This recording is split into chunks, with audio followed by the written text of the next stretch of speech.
parfaite avec l'homme. Dieu et l'homme. Alors, on va voyager un tout petit peu.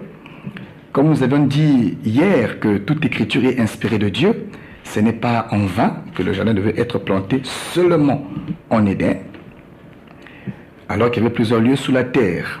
On va lire une écriture pour déjà comprendre une pensée. C'est un précieux frère, le frère Salomon, qui parle et qui nous dit, je vais juste citer le verset, que sa fiancée, sa bien-aimée, sa sunamite, celle qu'il aimait, est comparable à un jardin.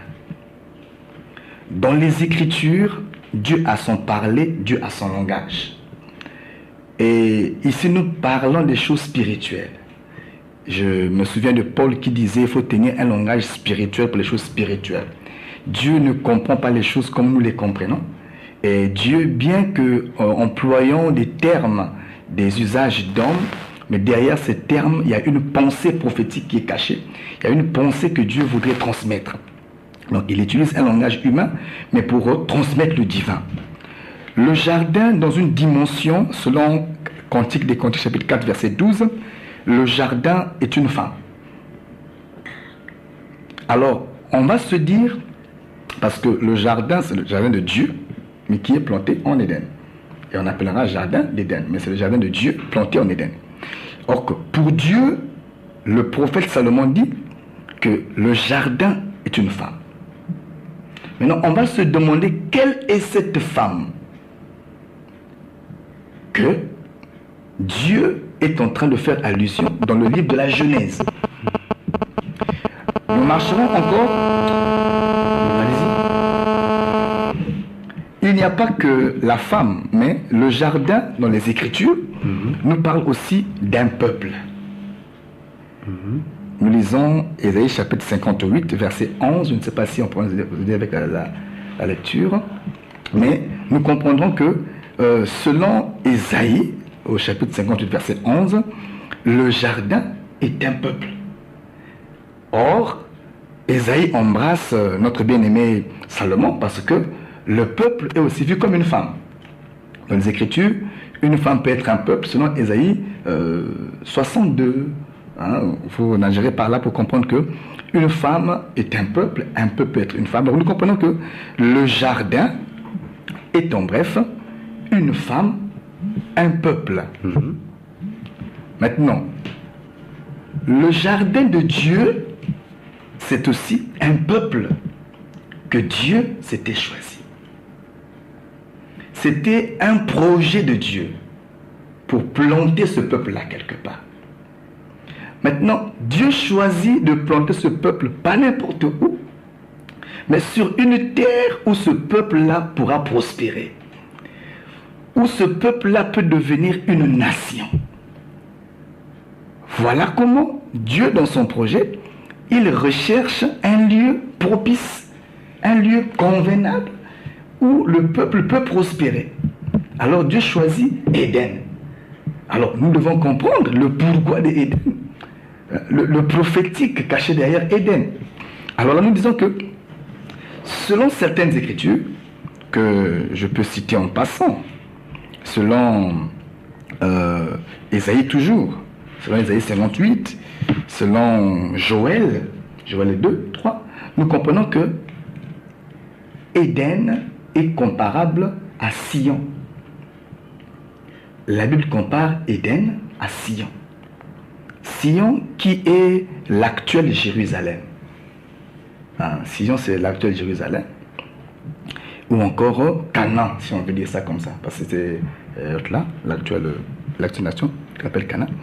Alors, Éden, actuellement parlant, s'il faut interpréter ça aujourd'hui, Éden c'est Canaan. Donc c'était ça le projet caché. Canaan, c'était ça, Éden. Voilà pourquoi, quand Dieu promet de donner Canaan, il explique que Canaan, c'est un lieu de délice, un lieu de bonheur, un lieu de paix, un lieu là où coule le lait et le miel. Un lieu là où il y a vraiment la quiétude, où le peuple ne pourra pas être tourmenté. Mais quand vous lisez les Écritures dont je parle ici, Joël chapitre 2, verset 3, que je veux souhaiter vraiment qu'on lise pour que ceux qui nous écoutent...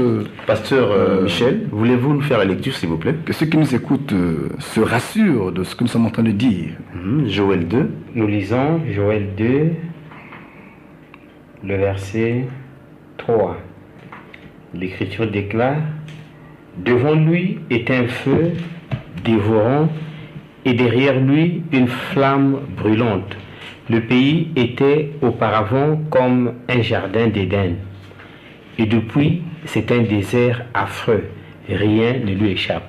Ah, vous voyez que le prophète est en train de comparer Canaan à un jardin d'Éden. Là, le prophète est en train de parler du jardin d'Éden, mais quand vous lisez plus haut, vous comprenez qu'il parle d'abord de Sion et du peuple qui vient habiter dans Sion pour faire le jardin d'Éden. Donc, le jardin de Dieu, c'est le peuple de Dieu que le Seigneur prend quelque part pour venir planter en Éden. Éden, c'est Canaan. C'est pas... Si je me fais comprendre, Éden, c'est Canaan. Donc, aujourd'hui, quand nous lisons, l'Éternel planta un jardin en Éden que le peuple ne s'arrête pas seulement sur la simple lecture, l'histoire qui ne peut pas donner une vie, mais que le peuple aille au-delà pour comprendre le mystère caché derrière ces simples mots. Donc, le jardin, c'est le peuple d'Israël planté en Éden qui est Canaan. Voilà pourquoi, plus loin, il y aura une précision du côté de l'Orient. Mais pourquoi du côté de l'Orient? Pourquoi Dieu ne place pas le jardin à l'Occident, au Midi, ou encore du côté septentrional? Il choisit seulement l'Orient. Pourquoi l'Orient? Eh bien parce que l'Orient cache la vie. Parce que la vie part de l'Orient. La vie doit commencer par l'Orient. La source était à l'Orient. L'Orient, c'est là où est la vie. Et j'aimerais dire à quelqu'un que si tu n'es pas à l'Orient, tu n'as pas la vie. Celui qui veut vivre doit demeurer à l'Orient. Soyez un peu plus explicite à ce propos. Nous sommes là pour ça. Le chandelier est là pour éclairer les pains. Et nous croyons que les 12 pains de proposition, qui n'est autre que l'enseignement des apôtres, sera éclairé par le chandelier qui brille dans la modeste grâce que nous sommes. À l'Orient. Or, nous ne pouvons pas comprendre l'Orient s'il n'y a pas d'Occident. L'Orient dépend de l'Occident. Et l'élément qui peut nous permettre clairement à identifier l'Orient de l'Occident, c'est le soleil. Et de quel soleil parlez-vous? Voilà, nous tenons un langage spirituel. Le Seigneur a dit que comme l'éclair, ou encore comme la lumière, ou encore comme le soleil, qui part de l'Orient pour se coucher à l'Occident. Ainsi, il explique la gloire. Et là, j'aimerais aussi que le peuple comprenne que nous ne parlons pas un langage d'homme. Donc, si on veut comprendre l'Orient, il faut comprendre le soleil doit nous identifier sur le qui de l'Orient, le comment de l'Orient. Or que l'Orient, c'est le lieu où le soleil se lève. D'après les Écritures et d'après même l'histoire. L'histoire à ce sujet ne contredit pas les Écritures. Or que l'Orient qui peut être pris comme le lever du soleil, nous disons que le soleil, ce n'est pas quelqu'un d'autre. Le soleil, ce n'est pas le soleil que nous voyons là. Le soleil, ce n'est pas... je ne veux pas m'appuyer sur des choses physiques et charnelles, mais je tiens un langage spirituel. Or que nous devons comprendre que... Allez-y. Nous devons comprendre que le soleil dont je parle, c'est dans les Écritures qu'on doit le retrouver. J'ai écouté quelqu'un parler d'un certain soleil, du soleil physique, qui devrait s'élever à l'Orient et à l'Occident. Et ici, on ne parle pas de l'Occident actuel, parce que quand la Bible parle de l'Occident, les pays qui existent aujourd'hui n'existaient pas. On ne parle pas des histoires, je ne sais pas, de l'Occident, Turquie, je ne sais pas comment. Ici, on parle des choses spirituelles. Et il faut comprendre la Bible par la Bible. La Bible s'explique elle-même. Donc, on va interroger les Écritures pour que les Écritures nous parlent au moins d'un soleil qui s'est levé et qui s'est couché. Or, il y a un homme qui avait fait un songe. C'était aussi un prophète. C'était le prophète Joseph. Je suis dans Genèse 37. Il fait un songe et dans son songe, il voit que d'abord, il fait 2 songes. J'explique que dans le pays de Canaan, Joseph fait 2 songes seulement. Il doit songer seulement 2 fois. Il y a un pourquoi. Il ne peut pas songer 3 fois. 2 fois seulement. Et dans le songe de Joseph, il doit d'abord voir premièrement les gerbes. Pourquoi les gerbes? Parce que les gerbes, c'est une plantation terrestre. C'est des choses terrestres. Donc dans le premier songe, Joseph doit voir les choses terrestres. Mais dans le second songe, qui sera le dernier fait à Canaan, il verra alors le ciel. Donc il songe 2 fois. Il voit d'abord la terre et ensuite il voit le ciel. C'est un pourquoi nous y arriverons. Je reviens pour dire que dans le second songe de Joseph, quand il voit le soleil, la lune et les 11 étoiles, il ne voit pas les étoiles simplement, mais il quantifie les étoiles. 11 étoiles se prosternaient devant lui. Alors, il va expliquer le songe auprès de son père, qui était aussi prophète. Il explique le songe, son père était emporté. Il dit, quoi? Que veux-tu dire par là? Tu veux dire que moi, donc le soleil, ta mère, la lune, et tes frères, les étoiles, se prosterneront tous devant toi, parce qu'il est aussi lui-même une étoile. Donc nous comprenons par là que le soleil dans les Écritures, d'après l'interprétation des Écritures elles-mêmes, c'est le frère Jacob. Le soleil, c'est un homme, c'est Jacob. Or que Jacob est né à Canaan. Jacob est né en Éden, à Canaan, à l'Orient. Mais Jacob ne mourra pas à Canaan. Avant que Jacob ne meure, le soleil doit se coucher. Or, on a vu que Jacob était mort en Égypte. Et si Jacob est mort en Égypte, d'après les Écritures, Jacob comme un soleil qui meurt en Égypte, la mort de Jacob, c'est le coucher du soleil. Alors, l'Égypte, c'est l'Occident dont la Bible nous parle. Mais je ne tiens pas un langage charnel, je suis spirituel. Donc l'Égypte, qui est le coucher du soleil, qui est l'Occident, n'est pas à comprendre en français, mais à comprendre dans l'Évangile, dans la pensée de Dieu. L'Égypte, nous le disons tous les jours, c'est l'image du monde. C'est l'image des nations païennes. En disant que l'Occident, ce n'est pas, je ne sais pas quel pays, mais l'Occident, aujourd'hui, c'est des nations. Là où le soleil s'est couché. Et voilà pourquoi le véritable soleil, quand il est né, on a prophétisé qu'il était le soleil levant. Et le véritable soleil levant ne pouvait pas naître ailleurs qu'en Israël. Quand Jésus est né, on dit que le soleil levant nous a visités. Mais il est né où? Il est né en Israël, il est né à Sion, il est né en Canaan. Pourquoi? Parce que c'est l'Orient de la Bible. Là où le jardin devait être planté. Et j'aimerais dire à quelqu'un qui m'écoute que Jésus est mort en Égypte. Jésus est mort. Grave déclaration. Oui, il est mort en Égypte. Je le dis et toutes les Écritures m'accompagnent quand je parle comme ça. Même le ciel est content. Le ciel est content, mais il ne faut pas que le peuple reste dans cette soif. Laquelle?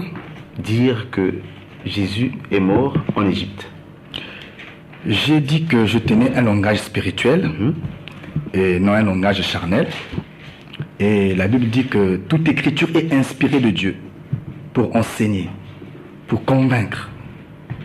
Et je disais que le langage, il est prophétique. Voilà pourquoi je vais demander à mon précieux pasteur Michel de nous aider avec Apocalypse chapitre 11, verset verset 8. Nous lisons une fois de plus la parole dans Apocalypse 11, verset 8, à partir du verset 8. Et leurs cadavres seront sur la place de la grande ville qui est appelée, dans un sens spirituel, Sodome et Égypte. Avant qu'on y arrive, que le peuple comprenne que ici, nous lisons Apocalypse chapitre 11, et Apocalypse 11 nous explique l'exercice des deux témoins, qui n'est autre que Malachie 4, Zacharie 4, et Exode chapitre 19. Voilà, c'est le message des deux témoins, donc Élie et Moïse. Donc leurs cadavres seront sur la place de la grande ville qui est appelée, dans un sens spirituel, Sodome et Égypte. Sodome et Égypte. Là même où leur Seigneur a été crucifié. Ah. Donc, spirituellement parlant, prophétiquement parlant, Jésus a été crucifié en Égypte. Et la Bible dit que l'écriture ne peut être anéantie. Donc, ce qui est écrit reste la seule vérité absolue. Spirituellement parlant, prophétiquement parlant, Christ est mort en Égypte. Voilà pourquoi les textes disent il était mort hors du camp. C'était prophétique. Le camp, ici ça parlait d'Israël, hors du camp. C'est vrai que physiquement parlant, c'était toujours Israël. Mais le mouvement prophétique parlait déjà d'autre chose. Hors du camp, c'est-à-dire au-delà des limites d'Israël, vers les nations.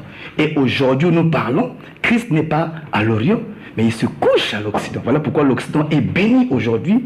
Nous sommes bénis comme Église, parce que nous avons reçu le cadavre. Et le cadavre, là où est le cadavre, c'est là où les aigles se ressemblent, dit l'Écriture. Aujourd'hui, le véritable cadavre, c'est les Écritures autour de laquelle nous nous rassemblons. Donc voilà pourquoi on dit que le jardin était planté. Le jardin, c'est le peuple d'Israël qui était planté en Canaan. Voilà pourquoi je confirme l'actualité qui se passe actuellement en Israël, où certains disent, ou encore toutes les nations environnantes, menacent Israël, expliquant que la terre leur appartient. Évidemment, Israël a été planté. Quand on lit les textes, avant que Éden, le jardin ne soit planté, Éden existait déjà. C'était un lieu, mais il n'y avait pas de jardin avant. Dieu vient à un certain temps, il vient planter le jardin.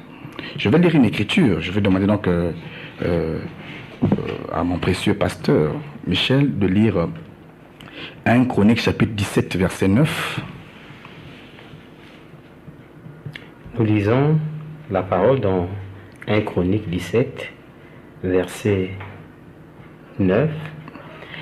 J'ai donné une demeure à mon peuple d'Israël et je l'ai planté pour qu'il y soit fixé et ne soit plus agité, pour que les méchants ne le détruisent plus comme auparavant. Pasteur Michel, cette lecture est tellement importante pour le peuple. Voulez-vous reprendre, s'il vous plaît? Vous savez que le peuple comprenne bien, parce que c'est l'écriture qui convainc, selon 2 Timothée 3, 16. Nous lisons une fois de plus la parole de Dieu. J'ai donné une demeure à mon peuple d'Israël et je l'ai planté pour qu'il y soit fixé et ne soit plus agité. Ah, donc Israël a été planté. Mais planté où? C'est là où coule le lait et le miel, à Canaan. Il a été pris où? En Égypte. Dieu l'a ramassé en Égypte et Dieu l'a planté en Canaan. Dieu l'a imposé à Canaan. Voilà le jardin qui est pris, qui est planté en Éden, en un lieu de délice, où c'est à l'Orient. Pourquoi? Parce que c'est là où le soleil doit s'élever. Jacob, soleil, s'est levé là-bas. David, comme un soleil, s'est levé là-bas. Et le véritable qui est Christ, s'est aussi levé là-bas. C'est pour attester que, déjà à ce niveau, les Écritures s'embrassent, parce que la Bible dit que les écailles du crocodile s'embrassent comme des frères. S'embrassent comme des frères et constituent l'armure. Et nous disons que le véritable crocodile, c'est notre Seigneur Jésus-Christ. Et les écailles du crocodile, qui sont les frères, sont les Écritures qui s'embrassent. Et aucune écriture ne contredit une autre, mais elles se complètent et s'expliquent mutuellement. Juste une précision, pasteur. Nous ne voulons pas que vous fassiez des déclarations, mais qui n'ont pas de base biblique. Vous affirmez que le Seigneur est crocodile. Juste une preuve. Dans les Écritures, toujours. C'est le livre de Job qui dit ça. Quand Job explique la création, Job dit que l'hippopotame est la première des créatures de l'Éternel. C'est Job qui dit ça. Et vous savez comme moi que l'hippopotame peut être la première créature physiquement parlant. Les animaux marins ont été créés au 5e jour. Mais comment est-ce que Job est en train de voir l'hippopotame au premier lieu? Au premier jour de la création, il voit l'hippopotame. Comment? Alors vous comprenez par là que la Bible est un langage prophétique, on le comprend prophétiquement. Sinon, tu diras qu'elle ne se contredisent pas. La Bible, le crocodile, donc quand on lit Job,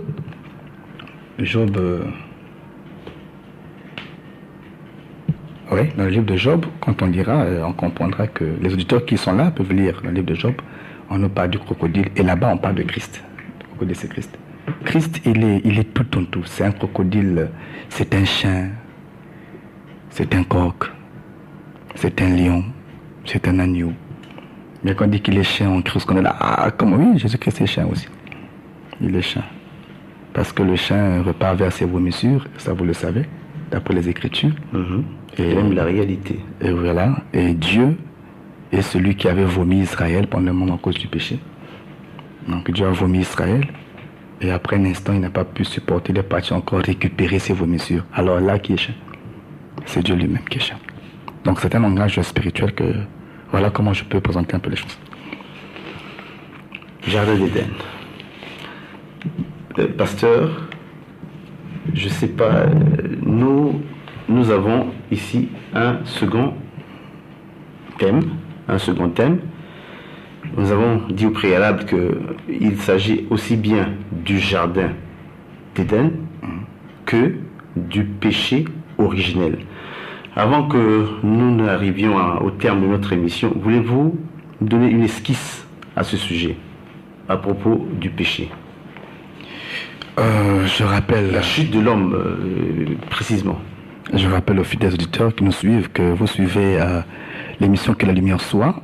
Et celui qui vous parle, c'est votre humble serviteur, le pasteur Clide Mundanga, pasteur berger de l'église Le Rassemblement de Saints à la base. Pour revenir à la question du frère présentateur, le péché originel. Je ne sais pas si le peuple, je crois que sera avec moi, il y a tellement de nourriture à savourer autour du jardin. Nous parlons du jardin d'Éden et le péché originel. Je veux souhaiter qu'on ne court pas. Le péché originel, c'est aussi un grand thème. Alors là, vraiment un grand thème. Vous comprendrez pourquoi je dis ça. Chaque verset qui s'avance, c'est tout un enseignement. C'est à dessein que Jésus a dit « Toute écriture est inspirée ». Avant qu'on arrive sur le péché originel, il y a un verset intéressant. L'Éternel Dieu fit pousser du sol tous les arbres de toute espèce, agréables à voir, bons à manger. Il y avait l'arbre de la vie au milieu du jardin et l'arbre de la connaissance du bien et du mal. C'est important, l'Écriture dit qu'il fit pousser du sol tout arbre, non, là, les arbres de toute espèce, agréables à voir et bons à manger. J'aimerais dire ici, c'était des arbres qui portaient des fruits. Parce qu'en Genèse 1, l'Écriture dit que Dieu a donné à l'homme tout arbre portant du fruit. Donc si l'arbre ne porte pas de fruit, l'homme ne doit pas manger ça. Voilà pourquoi quand l'homme voit un arbre qui a de fruits, ça l'intéresse. Mais quand il se rapproche qu'il n'y a pas de fruits, il doit maudire cet arbre-là. Voilà comment je remarque un homme qui a parcouru les avenues de Jérusalem et d'Israël. Pendant qu'il marchait, il a vu un arbre. Il s'est rapproché de l'arbre. Mais il a vu qu'il n'y avait pas de fruits. Ah, ça c'est quoi ça? Alors qu'il voulait les consommer. Alors il voulait les consommer. Alors pour accomplir l'écriture, il a maudit l'arbre. De qui s'agit-il, pasteur? Notre Seigneur Jésus-Christ. Donc, s'il n'y a plus de questions sur l'exposé, alors je peux déjà rentrer pour expliquer les arbres du jardin, selon que... Ça marche. On peut peut avoir plus de questions là-dessus, sur l'exposé, je peux avancer. C'est clair que le jardin qui est planté, c'est Israël, le peuple qui est planté à Canaan pour devenir une nation. Et donc que les Palestiniens, que les Syriens, tous ceux qui sont autour d'Israël ne se dérangent pas. Le peuple n'est pas là de son propre chef, c'est Dieu qui l'a planté. Et ce que Dieu a planté, je ne pense pas que l'homme soit capable de le déraciner, à moins que Dieu lui-même le déracine. Ne le décide. Voilà. J'aimerais aussi dire quelque chose, que tout lieu n'est pas un Éden. Je descends. Pour ceux qui m'écoutent. Tout lieu n'est pas un Éden.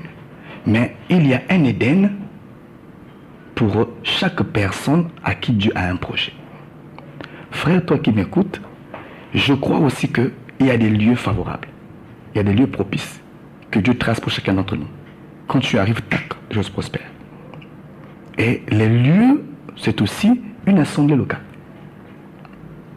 Le lieu, c'est aussi une parole. Il y a un lieu où le Seigneur a préparé pour ta bénédiction, a préparé pour ton salut. Quand tu arrives dans un lieu qui n'était pas préparé pour ta destinée, je peux te dire que les choses ne vont pas avancer. Je me souviens de Isaac qui devrait creuser pour rechercher l'eau après la mort de son père. Et il a commencé à faire des puits. Il a creusé au premier puits. Le premier puits, c'était sec. Il y a eu des conflits, il y a eu des débats, parce que ce n'était pas le lieu pour la prospérité.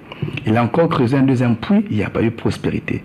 Il y a eu des menaces, mitzvah, querelles, discussions. Il s'est décidé d'aller juste à Rehoboth. C'est quand il arrive à aller à Rehoboth qu'il dit, voici, nous sommes arrivés au large. Ainsi, nous pourrons prospérer dans le pays. Donc la prospérité d'Isaac dans le pays dépendait de Rehoboth. Aussi longtemps que tu n'atteins pas Rehoboth, tu n'arrives pas à Rehoboth, le lieu que le Seigneur a tracé pour ta destinée, alors tu vas tâtonner, tu vas chercher partout, ça et là, tu critiqueras tous les pasteurs, tu critiqueras toutes les églises, alors que le problème c'est que tu n'as pas l'œil pour voir là où Dieu t'avait placé, t'avait positionné. Beaucoup sont ici, ont quitté leur Éden, beaucoup sont là en train de fasciner d'église en église, parce que en fait leur Éden, ils ne sont plus là, ils ont quitté leur Éden. Donc celui qui m'écoute, sois-en sûr, reviens dans ton Éden, c'est très important. C'est aussi le lieu de ton bonheur. Beaucoup de femmes aussi ont quitté leur Éden, le foyer qui était réservé pour eux, mais ils ont quitté ça par distraction, par péché. Moi, je crois qu'il y a des femmes destinées pour des hommes. C'est biblique. Quand Jésus a rencontré la femme samaritaine, il lui a dit, est-ce que tu as un mari? La femme était franche. Elle dit, je n'ai pas de mari.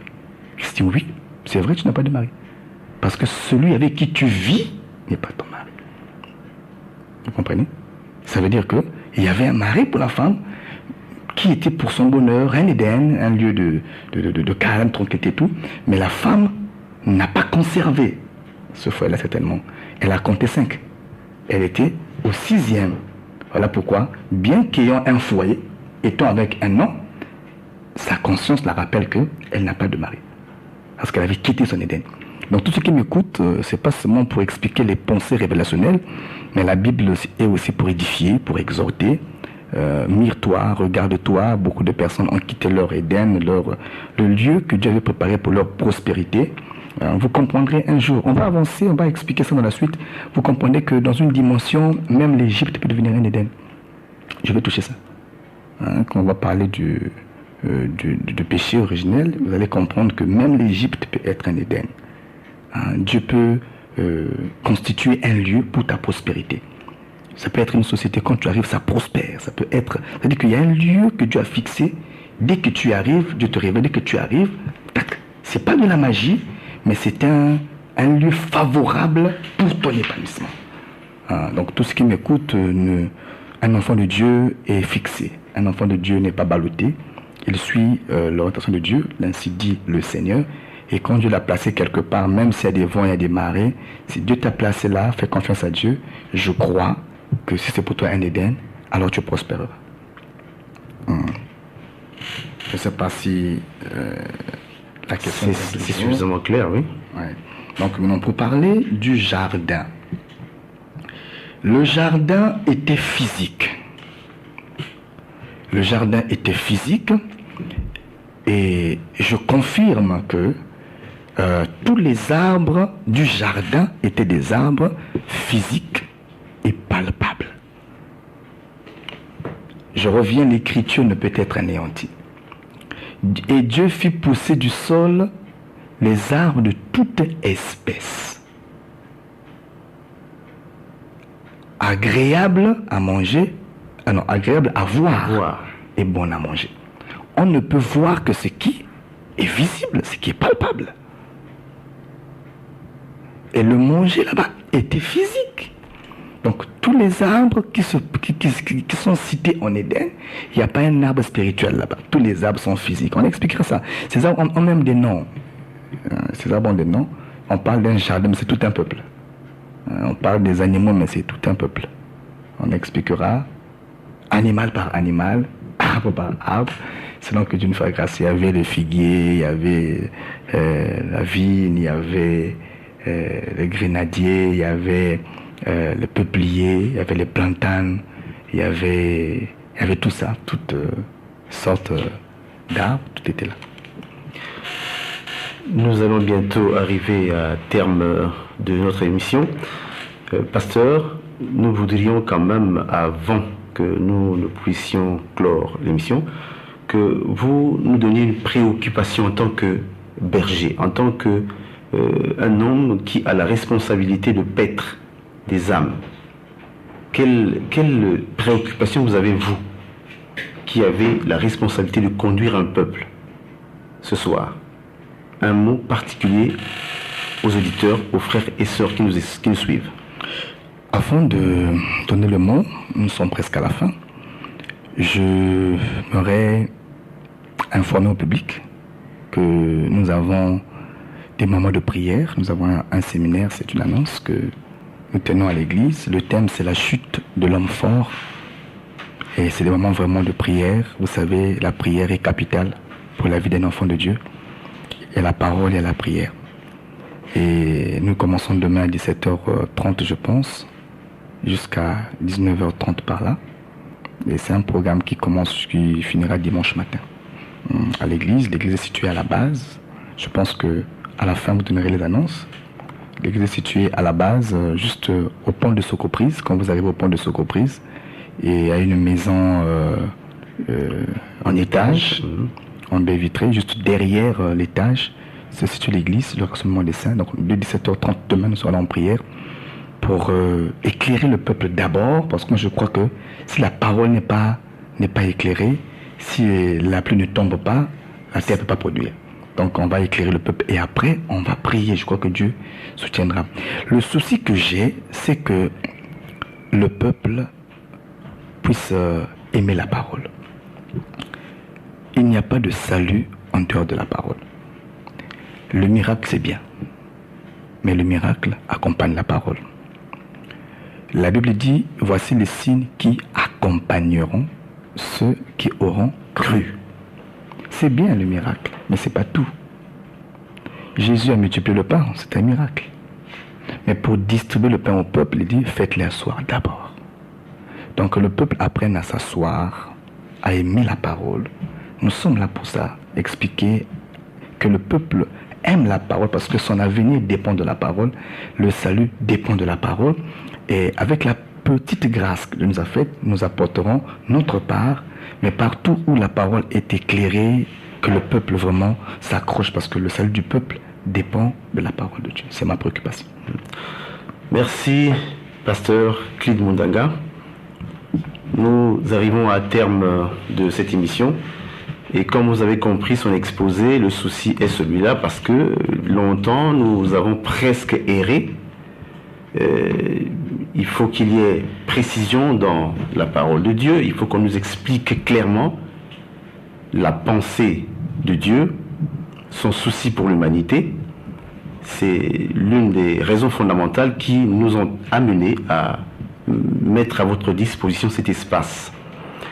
Vous suivez Mémo Radio, fréquence 100.0, et comme nous l'avons dit hier, que ceux qui ont des oreilles entendent ce que l'Esprit dit à l'Église Corps de Christ, que ceux qui entendent comprennent la parole de Dieu,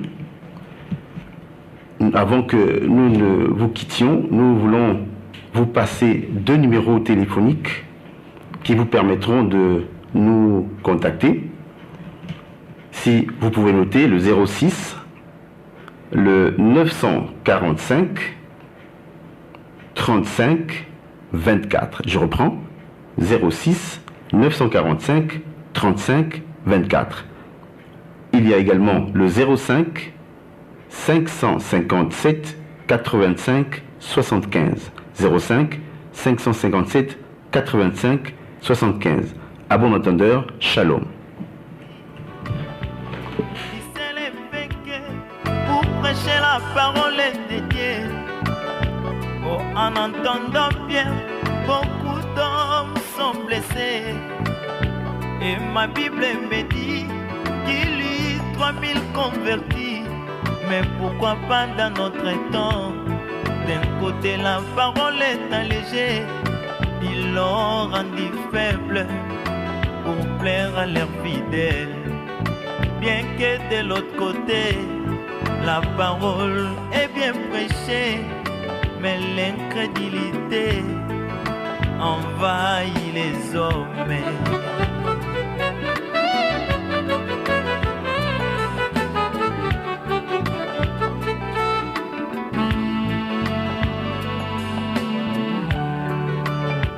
Oh, ma Bible me dit que la parole est un juge, car les juges les sentiments, les pensées du cœur de l'homme. Mais si c'est le monde est prêché selon la sainte doctrine, et c'est aujourd'hui que le jugement de Dieu s'abat dans l'église. Mais beaucoup de personnes fuient ces jugements pour s'attacher aux paroles des matériels. Or, ce jugement est celui de l'amour, car après cela, je serai glorifié.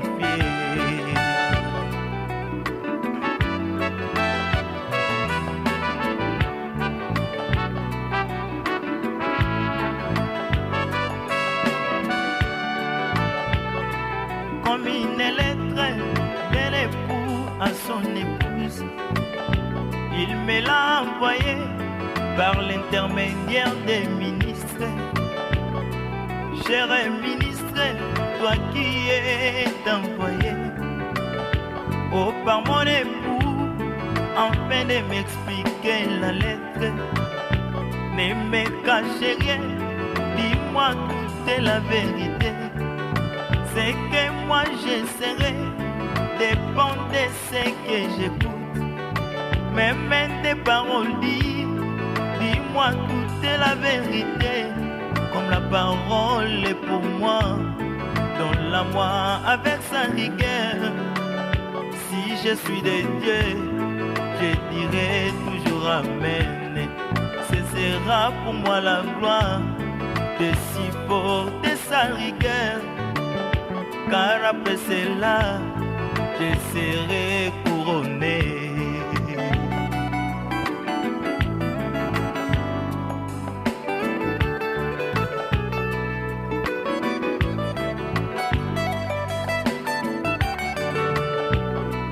Comme un marteau qui brisait les rocs, la parole est de Dieu, jusqu'à ce que la pierre prenne la forme. Comme autant que Salomon construisait les temples, c'était